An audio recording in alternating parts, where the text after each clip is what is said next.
있는데요. 결론적으로 말씀드리면 한국 혼자서 할 수 있다는 자만감도 굉장히 위험하지만 어느 한쪽 편을 들어서 상대방을 위협하는 것처럼 보이는 동맹은 더더욱 위험한 현실이라는 것을 우리가 명심을 하고 지금 현 상황에 대처를 해야 되지 않을까 저는 그렇게 생각을 하고 있습니다. 장시간 들어줘서 감사합니다. 열강 감사합니다. 다 같이 큰 박수로 박수 해주시고 감사합니다. 자, 다음은 질의응답 순서입니다. 질문이 있으신 분들은 먼저 손을 들어주시고 질의해 주시기 바랍니다. 네, 첫 번째 이용수 에드먼턴 분회장님 손 들어주셨는데 교수님께 질의해 주시기 바랍니다.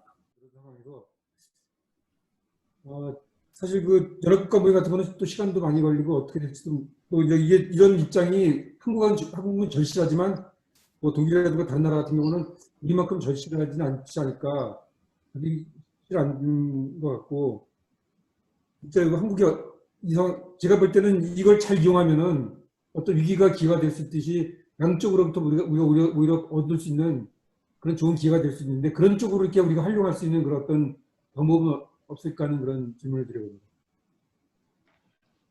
방금 말씀하신 것처럼 우리가 그동안 그렇다 그러면 한반도의 미중 관계를 처리하는 원칙에 있어서 한국 외교의 독트린을 생각을 하지 않았느냐 했습니다. 했는데 그동안은 한국의 국력이라는 게 미미했기 때문에 그걸 관철시킬 수 있는 능력이 없었던 겁니다. 그래서 지금 그래서 옛날에는 못했던 거고 지금은 우리가 국가 경쟁력으로 보면 무역의 10대 매국국이고 군사력으로는 5, 6위에 달하는 이른바 그러니까 객관적으로 보더라도 간단치 않은 나라입니다. 그러니까 전세적으로 군사력이든 경제력이든 간에.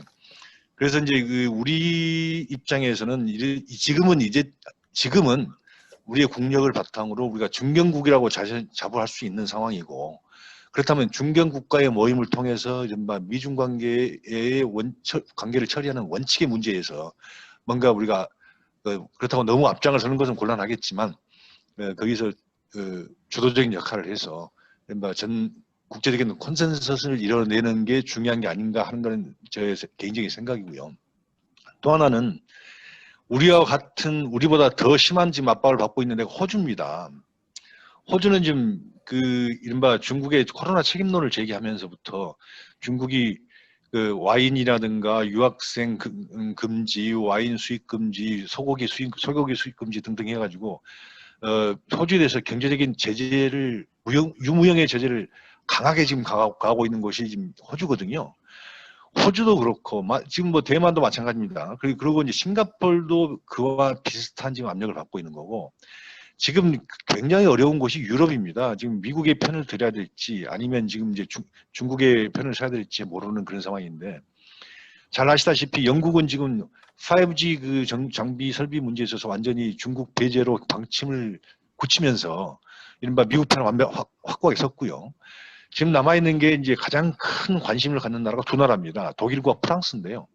그러니까 프랑스 같은 경우는 지금 현재 중국 측 판단으로는 5대5쯤 보는 겁니다. 절반이라고 보는 거고 독일은 한 7대3 정도 보는 겁니다. 중국 쪽에 한 7, 미국 쪽에 한 3 정도 중요성을 두고 있다고 보는 건데 이런 상황에서 지금 이게 앞으로 향후 어떻게 이게 전개되고 발전하느냐 하는 것은 지켜봐야 됩니다. 이 상황이. 그래서 이 점에 우리로서는 굉장히 이제 궁금하게 관심을 갖고 지켜봐야 될 대목이고 방금 질문하신 질문에 대해서 제가 답을 드린다면 저는 이렇게 생각합니다. 미중 간에요. 한반도의 입장이 보면 안보, 경제, 사회문화 뭐 등등 해가지고 각 분야별로에 걸쳐서 미중 간의 이른바 이익 균형점이 있을 거라는 겁니다. 그러니까 미국도 수용이 가능하고 중국도 수용이 가능한 그 이해 균형점 내지 이익 균형점이 있을 것이다. 그거를 분야별로 우리가 다 관계 부처들끼리 전부 다 머리를 맞대고 연구를 해서 그 이해 균형점을 다 찾아내고 그거를 매뉴얼로 만들어서 어떤 상황이 벌어졌을 때 우리가 어떻게 대응할 것인가 하는 그 원칙적인 그 매뉴얼을 만들자는 거죠. 그 만들어 놓으면 앞으로 미중 간의 이른바 그런 그 충돌과 대립이 있을 때 한국 입장에서 어떤 식으로 대응하는 것인지 미중도 사실 예측이 가능한 거고, 한국은 이런 상황이 벌어지면 어떻게 대응할 것이다라는 예측이 가능해지면서 사실 그 불확실성을 좀 걷어내는 그런 우리 외교를 할 필요가 있지 않은가, 저는 그렇게 생각합니다. 감사합니다. 네, 감사합니다. 네, 감사합니다. 다음은 장익군 마이애미 평통 회장님 질문해 주시기 바랍니다.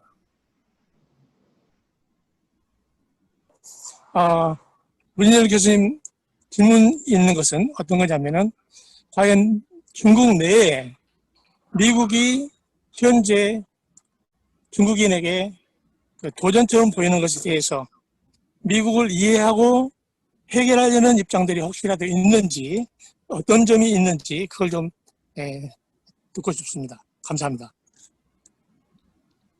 감사합니다. 지금 그 지적하신 질문은 사실 그 본질적인 문제를 제기를 하셨는데, 그러니까 도대체 중국 사람들은 어떻게 생각하느냐 하는 문제잖아요.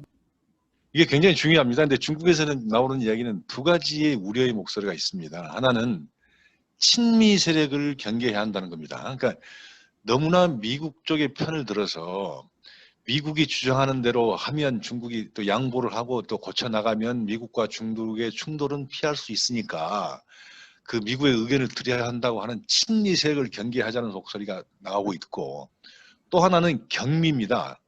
미국을 너무 우습게 보는 세력들이 많습니다. 여기는. 그러니까 아주 미국과 전쟁할 것 하면 기왕이면 빨리 하자. 할 거면 빨리 해서 빨리 쇼를 보자. 이렇게 하는 사람들이 굉장히 중국 내에 그 상당수에 이릅니다.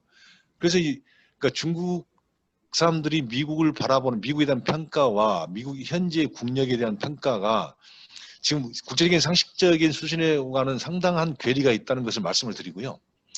그래서 지금 그 국내적인 분위기는 아까 모두에 말씀드렸듯이 굉장히 강경합니다. 대미 강경파들이 우세한 그런 상황이고, 그리고 지금 미국의 주장 자체가 굉장히 미국의 대선과 그리고 미국 자국의 사익을 자국 국익을 앞만 앞세우는 이른바 너무 이기주의다, 이건 행태다라고 하는데 지금 초점이 맞춰 있기 때문에 당분간 이러한 상황에서는 이제 그 타협점을 찾기가 어려울 것으로 보신다는 그 전망에 저도 동의를 하고요. 그리고 지금 현재 이 분위기로 본다면 상당 기간 오래 가지 않을까. 그리고 특히 이제 미국 대선이 끝나봐야 되겠지만 대선에서 누가 이기느냐가 1차 고비가 되지 않을까, 저는 그렇게 생각합니다. 네, 감사합니다. 다음 질문 더 받겠습니다. 질문하실 분 손 들어주시기 바랍니다.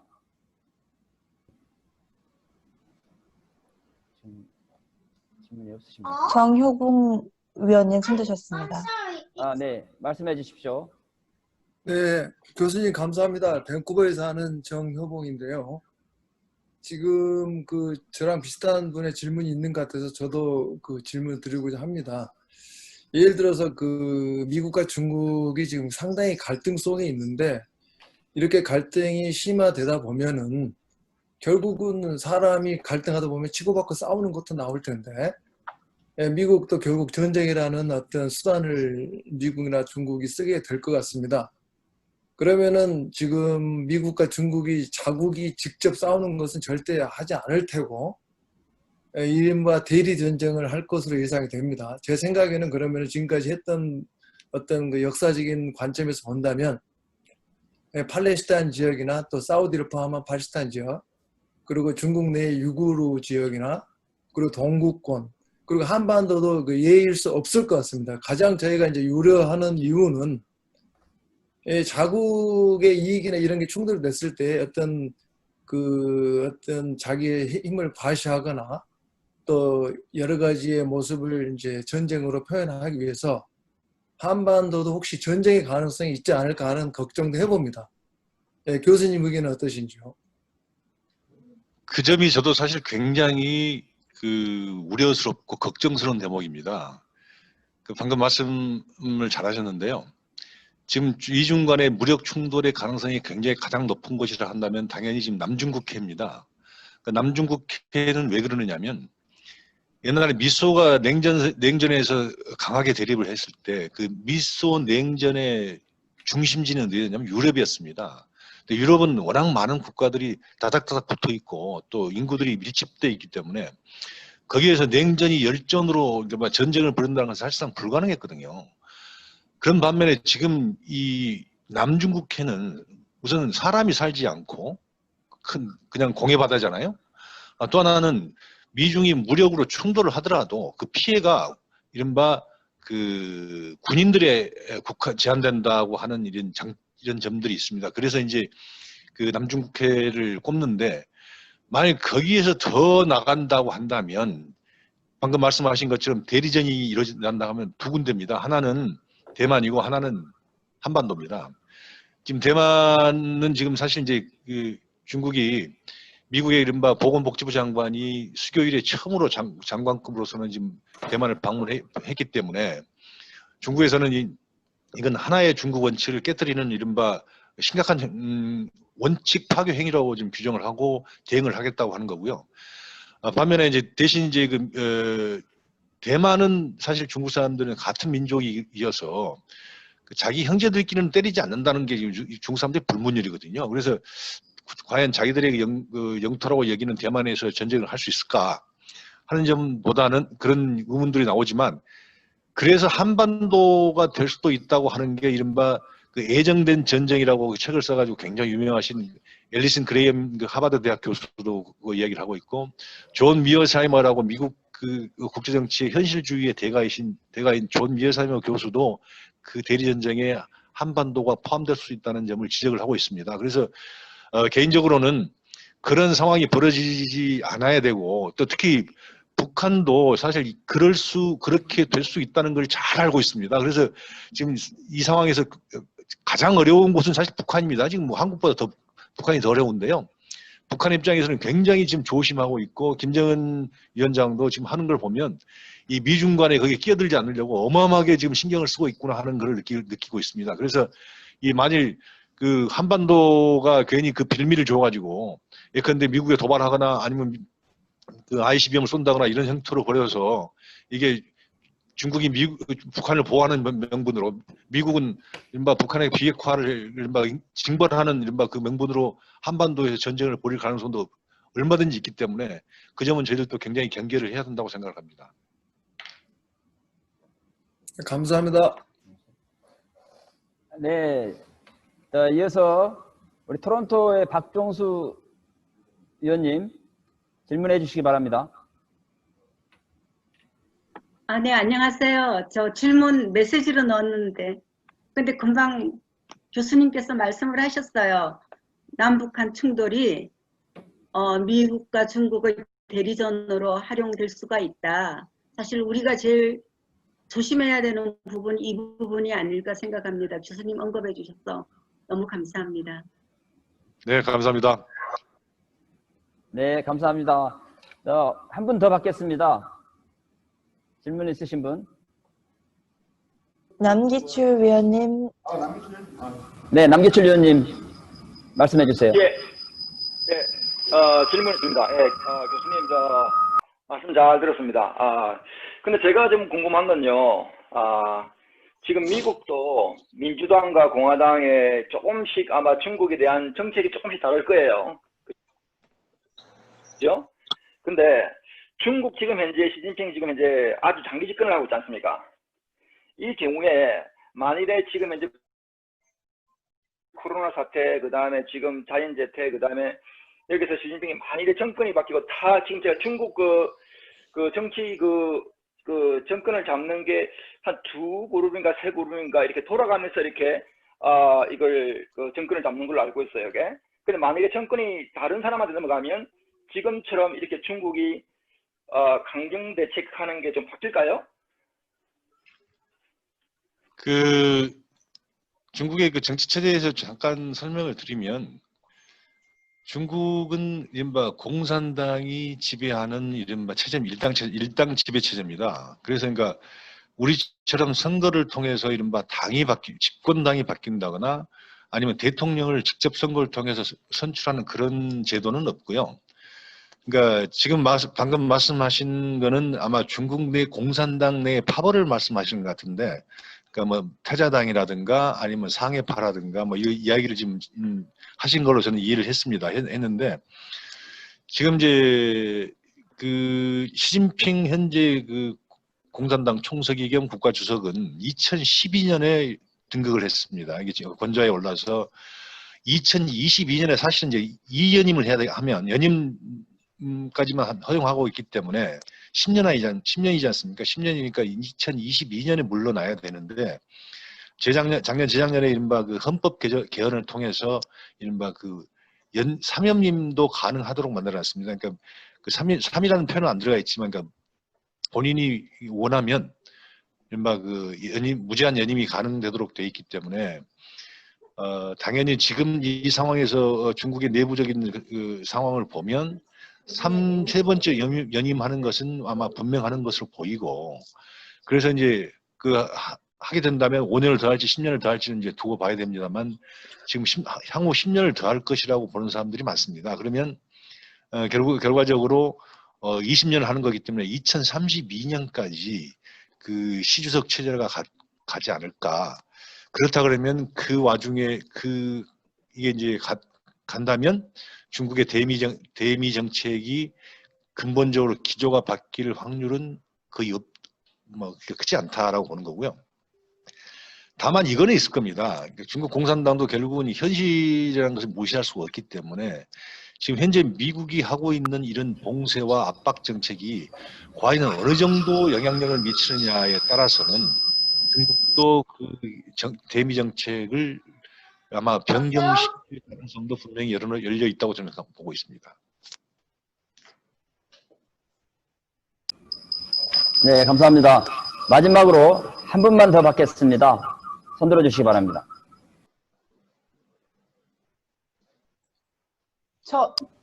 제가 한마디 해도 될까요? 네. 네, 안녕하세요, 교수님. 저는 밴쿠버 총영사관의 나용욱 부총영사라고 하고요. 사실 저는 2009년부터 11년까지 한 2년 반 동안 북경 대사관에서 근무를 했었고, 또 밴쿠버 오기 직전에 한 거의 5년 정도를 이제 중국 관계 업무를 했었습니다. 이제 저희 당시 외교부가 이제 중국 관계를 담당하는 과가 2개가 있었는데, 저는 이제 동부가 3과장을 하고 왔고요. 그래서 이제 교수님께서 오늘 해주신 내용이 굉장히 이제 제가 여기 밴쿠버에 온 이후로 이제 많은 관심을 안 두고 있었는데 굉장히 많은 업데이트가 됐고 또 수준 높은 강의였다는 생각이 들어요. 그래서 오늘 이 강의를 듣게 돼서 정말 감사드리고, 또 앞으로 제가 또 중국 업무로 돌아갈 수도 있을 것 같은데 또 필드에 가게 되면 또 나중에 한번 또 뵐 수 있는 기회가 되면 좋을 것 같습니다. 네. 네, 감사합니다. 오시면 열렬히 환영하겠습니다. 네. 네, 그렇지 않아도 우리 나용욱 한 가지 마이애미 분입니다. 나용 질문 한 가지 될까요? 잠깐만요. 나용욱 부총영사님을 소개해드리려고 했는데 막 또 그때 뜨셨네요. 예, 하여간 반갑습니다. 네네, 네. 질문 마지막. 네네. 마이애미 누구시라고요? 마이애미 자기꾼입니다. 예. 네. 문 교수님, 최근에 들으니까 진황도의 당 고위위원회가 모인다는 이야기를 들었는데, 혹시 그 진위, 또 그 내용이 혹시 아신 거 있으면 말씀해 주시기 바랍니다. 지금 말씀하시는 건 베이다허 회의라고 그래서 북대하 회의를 말씀하시는 것 같은데요. 그러니까 진황도의 바로 옆에 있는 북대하라고 하는 여름 휴양지가 있습니다. 하계 휴양지가 있는데, 중국이 전통적으로 중국의 최고 지도부와 원로들이 여름 기간을 이용해서 거기서 이제 휴식을 취하면서 한편으로는 이제 같이 국사를 의논하는 그런 자석입니다. 근데 올해 같은 경우는 이제 코로나 사태라는 비상사태를 맞이했기 때문에 과연 열리겠느냐 하는 여러 가지 추측들이 많이 나오고 있고, 또 중국 자체는 이 북대화 회의가 정식 일정이 아니기 때문에 발표를 하지 않습니다. 그래서 올해 같은 경우는 특히 이제 그 베일에 가려 있는데요. 근데 제가 갖고 있는 개인적인 정보로는 8월 1일부터 8월 7일간 일주일간 한 것으로 이제 저는 듣고 있고, 또 그 일주일간 하면서 과연 어떤 의제를 아젠다를 다뤘느냐 하는 부분에 대해서는 아직 이야기가 흘러나오지 않고 있습니다. 그러나 크게 보면 두 가지일 것이라고 다들 추측을 하는데요. 하나는 외교적으로 지금 미중 간의 그 전쟁이라는 게 거의 지금 뭐 폭발 직전에 있기 때문에 미중 대미 정책에 대한 이른바 전반적인 논의가 있었을 것으로 보는 거고요.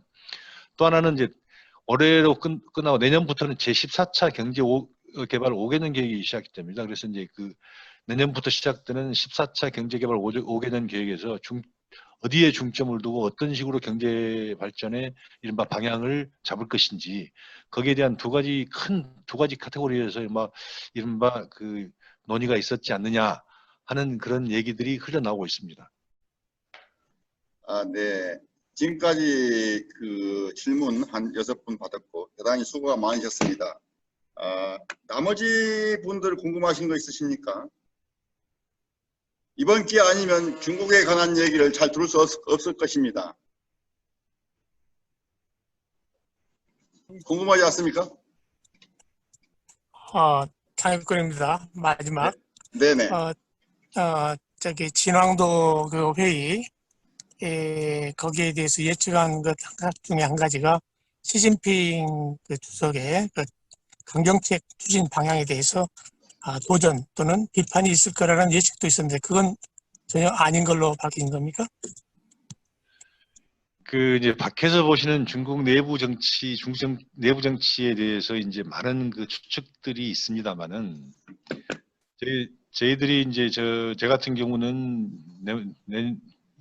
23년이면 딱 30년 중국에 있게 되는 건데요. 그러니까 중국 내부에서의 그 내부 정치를 바라보는 것과 외부에서 보는 것과는 상당한 차이가 있습니다. 그러니까 지금 과거 같으면 우리가 말하는 반대 세력들, 그러니까 반대 정파라고 우리가 부르는 이른바 세력들이 있었지만 시진핑 주석이 집권한 2012년 이후에 어마어마한 사정 드라이브를 걸었고, 특히 반부패 사정 드라이브를 통해서 많은 사람들이 낙마를 했거든요. 그래서 이 시 주석을 반대하는 정적들이라고 분류될 수 있는 사람들은 거의 없습니다. 없다고 보여지는 거고요. 또 하나는 지금 말씀하신 그 부분은 이제 홍콩 언론이라든지 이런 데서 자꾸 제기를 하는 문제들인데, 이게 이제 원래는 3년 전에 제기됐던 문제들입니다. 그게 뭐냐면 그 북대화 회의에서 각 참석자마다 중국이 안고 있는 3가지 문제점을 전부 다 제출해라 했더니 이 3가지에 가장 많은 사람들 지적한 거 순서대로 보면 첫 번째가 중국의 국정 운영이 너무 지나치게 왼쪽에 방점이 찍혀 있다는 거죠. 좌경화돼 있다라는 부분에 대해서 이제 가장 많은 사람들이 지적을 했고, 두 번째가 이제 시진핑 주석에 대한 개인에 대한 개인 숭배가 너무 심하다 하는 개인 숭배 문제가 거론이 됐다는 겁니다. 그리고 세 번째가 중국 스스로 중국 국력에 대한 평가가 너무 과대 포장돼 있다, 과대 평가돼 있다고 하는 세 가지가 북대화회의에서 이른바 지적이 됐는데, 바로 그 지적된 3가지가 지금 오늘날 오늘의 지금 중국이 안고 있는 정확하게 그 문제를 지적하고 있는 거거든요. 그래서 이제 그 너무 정치세 반대 정치파에 대해서 너무 과격하게 하는 거 아니냐 하는 그 문제는 지금 상황에서는 아마 이제 그 옛날 그 이야기를 언급하신 거 아닌가, 저는 개인적으로 그렇게 이해를 하고 있습니다. 네, 장익권 회장님 질문 3가지나 하셨는데 혹시 다음에 문희련 교수님이 필요하시면 그쪽에서 섭외해 주셔서 강사로 활용해 주시기 바랍니다. 네, 대단히 감사합니다. 네, 그렇게 하겠습니다. 기회를 드리겠습니다. 네. 네, 마지막 질문해 주신 우리 장익군 청통회장님 감사드립니다. 시간 관계상 질의응답 순서를 모두 마치고요. 이상으로 강연회를 마쳐야 될 것 같습니다.